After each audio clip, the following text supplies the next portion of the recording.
As an observer of the world, I have to acknowledge that where I'm sitting right now, I am observing the world that we all imagine that can be.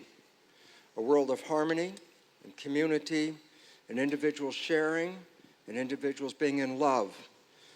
And I just really would like to say that this was not my life when I started out on all this adventure. Like all of us, we have programs. I had a program to be successful.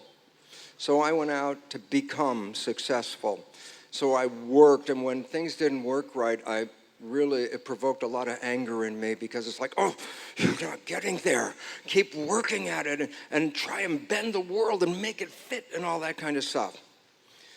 As I mentioned in my talk, it was in this part of my life where spirituality had no relevance. I was a doer. I'm going out there to do something, programmed to go find that so-called success. It was through the teachings of the most profound teachers I ever sat before to have the opportunity to learn the lessons that were so magnificent that I can't fully put them into words. And who were those teachers? They were the cells that I was working on in a petri dish, talking to them, watching them day by day, seeing how they lived, and then opening to the message. And the message that I got from them was twofold. Number one, they showed me, from my point of view and my reference to life, that there was something called spirituality that I didn't know existed. And the moment I saw the mechanics of how a signal from the universe comes in to my body suit, my virtual reality suit, and was running this, there was this instant of recognition. I said, oh my God, I can't die. I'm not even in here. That concept of immortality was one of the first and most important lessons I had. Why? Because all of us, when we grew up as children, there was a point of learning that people die and that you are people and that you will do so yourself, and your parents will die and your friends and loved ones will also die. And we got so caught up in that. The moment of reality that I couldn't die was the most uplifting experience I could ever imagine, because the fear that we are programmed with, that you may not say every day, oh, I'm afraid of dying. You don't have to say it. It's built into your subconscious. It's running your life. Every movement you make, every action you take, there's something in your mind that says, how's this going to affect my life? Am I going to threaten my life by doing this? Or is another person going to threaten my life? And we get into that. So for me, the truest knowledge I got was not a devotion to spirit. It was an owning of spirit. It was owning it without saying, I think it's this way. I owned it. And the moment I owned it, a weight that I ever knew I was even carrying around disappeared, because I became free for the first time to recognize I'm here for something other than my life. The cells taught me this as well, and the cells also taught me what I mentioned briefly the other day, the next important fact when you put the two together. And that is that we have been programmed in this world not to love ourselves. We've been programmed to be criticized. We have parents who criticize us. We have teachers who criticize us. We have people all around that criticize us. So what does that mean? Every action you take, there's something back there, the program of criticism that says, are you doing it right? Are you doing it right? And then you live by this criticism. When you learn that you're part of spirit as real, then you realize you're a part of everything that is. You're a part of, if you want to say God, how can you be critical of God? And all of a sudden I started to realize I cannot lead my life in that critical nature. I'm going to own who I am. I'm a spirit that has come to this planet to experience and to create and to manifest heaven on earth. And I have now two lives. I have previous learning life, struggle, anger, control, trying to fix everything. And I have post experience, a calmness, an understanding that it's all driven by love. Even if other people can't see through their filter of criticism, you're still driven by love. Every one of you is a piece of all that is. Every one of you.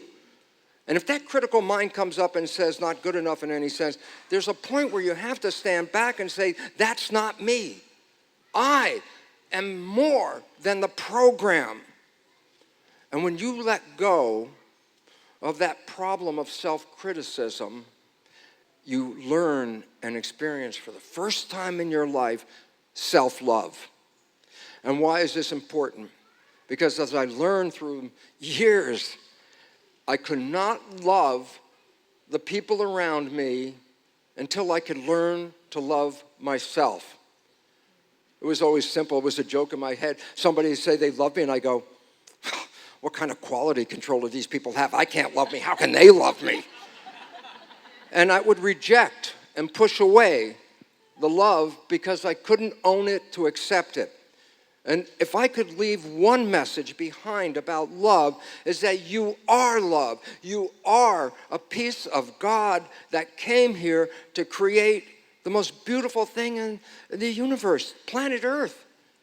As we go outside and see nature and the glory of this planet, that's why we can understand how beings from other places are, if anything, jealous not to come here to share in this beauty. So if I could just leave you with this understanding, you came here to create heaven. Other people took away your power by programming you to criticize yourself.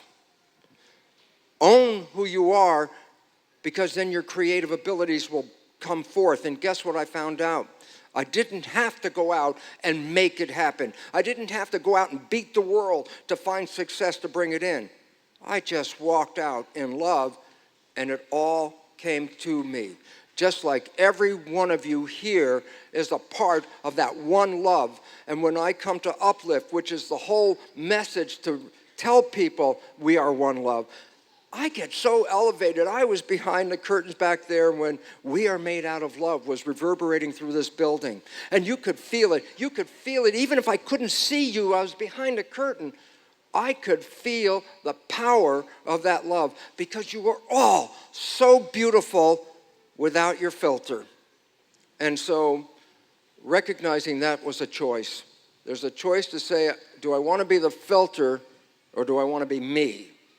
And when you start to recognize me as not just this isolated thing, but me as every one of you joining together as one collective, all that is, the glory of life on this planet cannot be built by anything else in the universe than what you can do here.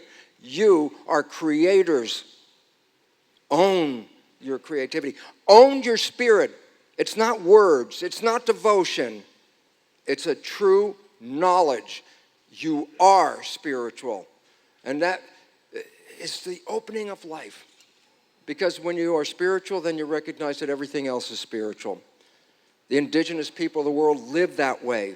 They lived in a garden. They maintained a garden. They lived in that peace.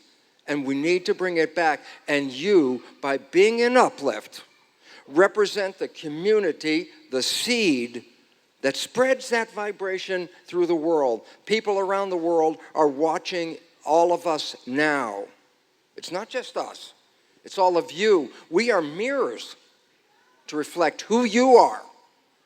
And that's why I just live in the most glorious situation in life. I wake up and I get a chance to come here and be with all of you.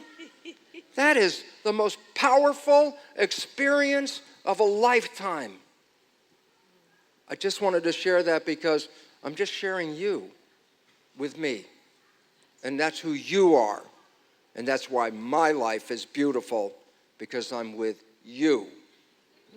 Thank you, all of you spirits.